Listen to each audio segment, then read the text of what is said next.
Assalamualaikum warahmatullahi wabarakatuh. Perkenalkan, nama saya Imro'atul Hikmah dari kelompok 11.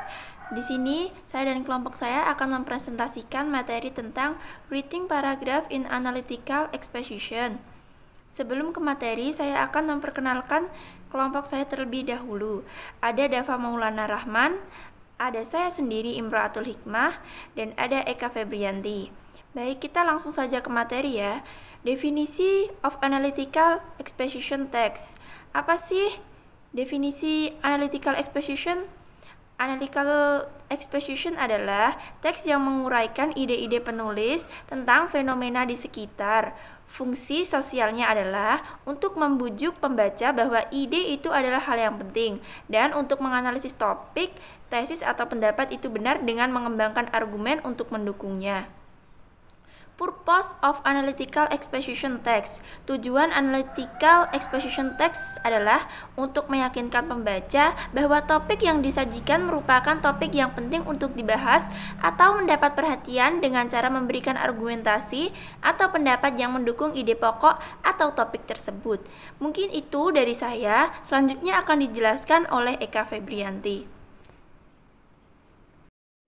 Yang berarti yaitu ciri-ciri dari kebahasaan analytical exposition text yaitu menggunakan proses relasional, menggunakan konjungsi internal, menggunakan konjungsi kausal, menggunakan simple present tense, menggunakan kalimat menjemuk dan kompleks, menggunakan kata-kata yang bukan argumen seperti pertama, kedua, dan penalaran melalui konjungsi kausal. Seperti tambahan selanjutnya, tetapi, oleh, karena itu.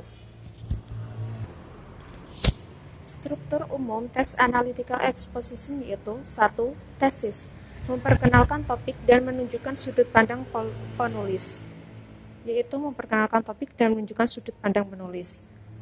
2. Argumen, explaining the argument support the writer's position. The number of argument may vary, but each argument must be supported by evidence and explanations, yaitu menjelaskan argumen untuk mendukung posisi penulis. Jumlah argumen mungkin berbeda, tetapi setiap argumen penjelasan harus didukung oleh bukti-bukti. Ketiga, reiterations, menyanyikan kembali sudut pandang penulis untuk memperkuat tesis. Kita bisa menggunakan kalimat berikut untuk membuat kesimpulan dalam pengulangan, yaitu menyatakan kembali sudut pandang penulis atau memperkuat tesis. Oke, selanjutnya kita dapat menggunakan frasa berikut untuk membuat kesimpulan dalam reiteration, seperti from the fact above, I personally believe, therefore my conclusion is. In conclusion, contoh analytical exposition. Homeschooling. I do not think that a homeschooling system is the best education system to use. Although parents of homeschooling students think it is better because of the manageable situation, I think homeschooling systems do not wrap all of the learning aspects that formal school usually reach, such as in the learning process, socialization, and the self-development of the children. Learning aspect in the school is not only how to understand the material or the content of a subject, but also how to experience directly what happens in my surroundings. The homeschooling student decide which phase the they like the most and which thing that they want to learn deeper on it. The aspect of the learning process also needed a good socialization of the children. Homeschooling students just socialize with people around them that they know well and impossible to do something bad to them. They do not experience having a good response to something happen around to them, which is important as social beings.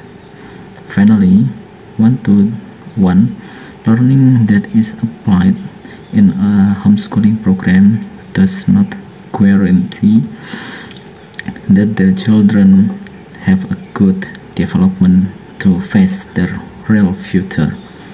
They do not exactly understand how to control and face a problem that they do not want to have because their surroundings really comfort them. The standards of learning in this system make students not educationally successful. The system just like a controller of the student's development. It shows that it's not the best way to teach or educate children. Oke. Sepertinya di bawah homeschooling termasuk titel.